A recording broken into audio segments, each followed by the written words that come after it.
আসসালামু আলাইকুম। Hello everyone, সবাই কেমন আছেন? আশা করি সবাই ভালো আছেন। আমি মোহাম্মদ মিজানুর রহমান আপনাদের জন্য নতুন আরেকটি ভিডিও নিয়ে চলে আসলাম। তো আজকের ভিডিওর টপিকটা হচ্ছে ২০২৪ সালে যে লটারি প্রার্থী ছিল এদের পরীক্ষার ডেট পিছিয়ে দিয়েছে। এ নিয়ে অনেক চিন্তার ভিতর আছে। এই বিষয় নিয়ে আমি আজকের বিস্তারিত একটু কথা বলবো। আপনারা যারা লটারি বিজয়ী প্রার্থী ছিলেন তাদের মোটামুটি প্রস্তুতি হয়ে গিয়েছিল, কিন্তু এই মুহূর্তে চলমান যে ভিসা ইস্যু হচ্ছে, এই ভিসা ইস্যুতে বাঙালিদের ভিসা ইস্যু খুবই কম হচ্ছে। এই কারণটার উপরে বেসিস করেই মূলত বয়েছেল আপনাদের পরীক্ষাটা পিছিয়ে দিতে বাধ্য হয়েছে। তো আমি মনে করি এটা খুবই ভালো হয়েছে, তার কারণ ভিসা ইস্যুর যে অবস্থা, এরই ভিতরে যদি আপনাদের পরীক্ষা নিয়ে পাশ করে রোস্টার করে একসাথে এতগুলো লোক রোস্টারে থাকে, এমনিতেই ভিসা ইস্যুর পরিমাণ অনেক কমে গেছে। তো আপনাদের পরীক্ষার ডেট পিছিয়ে দিয়েছে, এটা আপনাদের জন্য প্লাস যারা রোস্টার আছে সবার জন্যই অবশ্যই ভালো একটা বিষয়। হয়তো অনেকে অনেক রকম চিন্তা করছেন, কিন্তু চিন্তার কিছু নয়, এটা অবশ্যই সুফল বয়ে আনবে সবার জন্য।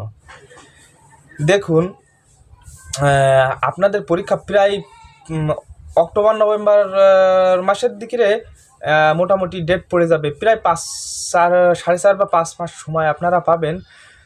তো এই সময়টুকু আপনারা কি করবেন, অনেকে আমার কাছে কমেন্টে বা আমার হোয়াটসঅ্যাপে নক দিয়ে অনেকেই জানতে চেয়েছেন, ভাইয়া এই সময়ে আমরা কি করব বা কিভাবে পড়বো, পড়াটা কিভাবে রানিং রাখবো, এই বিষয় নিয়ে অনেকে জানতে চেয়েছেন। দেখুন, কোরিয়ার জগৎটা এমন একটা জগৎ, এখানে আপনি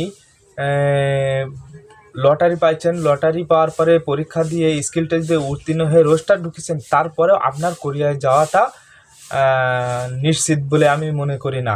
বা এই বিষয়টা কোরিয়ার সরকারও কোনো দায়িত্ব নেয় না, বাংলাদেশ সরকারও কোনো দায়িত্ব নেয়। দেখুন, আমরা যারা রোস্টার আছি, যখন আমাদের রোস্টার হয়েছিল তখন কিন্তু আমরা কাগজে সই করেছিলাম। তারা বলেছিল যে তারা কিন্তু কোরিয়ায় যাওয়ার নিশ্চয়তা বা চাকরির নিশ্চয়তা তারা বহন করে না। রিজিকে থাকলে অবশ্যই আপনারা কোরিয়ায় যাবেন, এমন একটি কথাই তারা সবাইকে বলে থাকে। এমন একটি পরিস্থিতির মধ্যে আপনারা আপনাদের চাকরি বাকরি বা পড়াশুনো ফেলে দিয়ে যে সম্পূর্ণ সময়টা কোরিয়ার পড়ার পিছনে দেবেন, এমনটা করা মোটামুটি আপনাদের জন্য ভুলই হয়ে থাকবে। আমি মনে করি আপনাদের যাদের বই শেষ হয়ে গিয়েছে, আপনারা এখন একটি কাজই করতে পারেন, এইগুলো মোটামুটি সবসময় চর্চা করে যাবেন। বারবার বই রিভিশন করবেন প্রত্যেক দিন। আপনি পারলে 3-4 ঘন্টা করে পড়াশুনো করেন। মোটামুটি 3-4 ঘন্টা পড়াশুনো রানিং রাখলেই হবে। আপনার বই প্রত্যেক দিন আপনি হিসেব করেন যে আমি প্রতিদিন 10 অধ্যায় করে রিভিশন দেবো কি 15 অধ্যায় করে রিভিশন দেবো। এইভাবে বই গোড়া থেকে শেষ পর্যন্ত যান, আবার গোড়ায় আসুন, আবার শেষ পর্যন্ত যান, এভাবে রিভিশন করতে থাকুন। আর একটা জিনিস, যাদের বই ভালোভাবে শেষ করতে পারিল না, তাদের জন্য অবশ্যই বিষয়টা একটু ভালো হয়েছে, তারা সময় বেশি পাচ্ছে, তারা সুন্দর করে পড়তে পারবে। তো আমি মনে করি যারা চাকরি বাকরি করেন বা পড়াশুনো করেন বা ব্যবসা করেন, এইগুলো বাদ দিয়ে আপনারা সম্পূর্ণ সময় এখানে ব্যয় করবেন না। আপনারা চাকরি বাকরি বা ব্যবসা বা পড়াশুনোর মাঝে মাঝে 3-4 ঘন্টা করে প্রতিদিন সময় বের করুন, করে এইভাবে পড়তে থাকুন। আর ইপিএস টপিক যে অ্যাপসগুলো আছে পরীক্ষা দেওয়া যায়, এই অ্যাপসে আপনারা ডেলি পরীক্ষা দেন। ডেলি 5-10টা করে মডেল পরীক্ষা দেন। ডেলি মনে করেন 10টি করে মডেল টেস্ট পরীক্ষা দেন।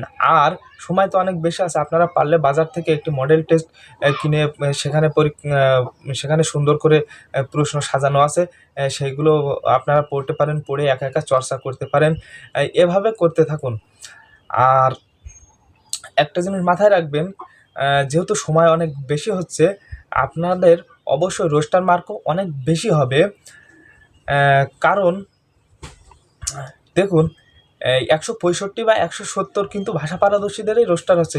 আর আপনাদের সময় কিন্তু অনেক বাড়িয়ে দিয়েছে। সেক্ষেত্রে আমি মনে করি আপনাদের 180+ পেতে হবে। 180 না পারলে কিন্তু রোস্টারে ঢুকতে পারবেন না। অবশ্যই আপনারা এমনভাবে প্রস্তুতি নিয়ে পড়ুন 180 নম্বর পাবেন। আর নতুন নতুন বিষয়গুলো যেগুলো আপনাদের জানা নেই সেইগুলো পড়তে থাকুন।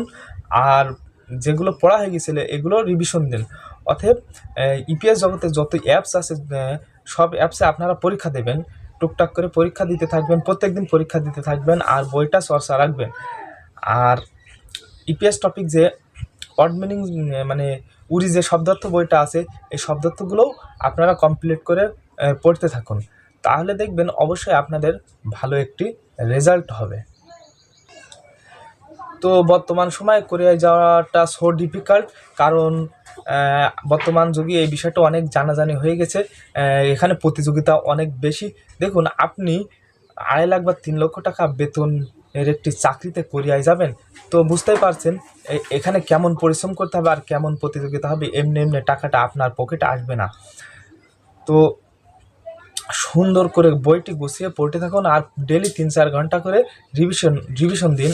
আর যে আপনি কোরিয়ায় যাবেনই এমন চিন্তা ভাবনা নিয়ে যেন পড়াশুনো করবে না, সব কিছু ফেলে দিয়ে কাজের ভিতরে বা অবসর টাইমে প্রত্যেকদিন সকালে রাতে 2 ঘন্টা করে 4 ঘন্টা করে এখন থেকে ডেলি পড়তে থাকুন।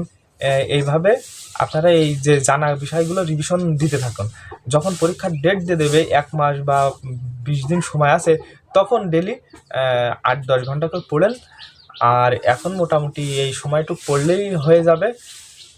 তো আর বেশি কিছু বলবো না, শুধু এইটুকুই আপনাদের বলবো যে আপনারা মাথায় একটা জিনিসই রাখবেন যে আমাদের রোস্টার মার্ক এবার 180+ হবে, অতএব 180-র উপরে আপনাদের পেতে হবে, তা না হলে কিন্তু কোরিয়ায় যাওয়ার স্বপ্নটা স্বপ্নই থেকে যাবে।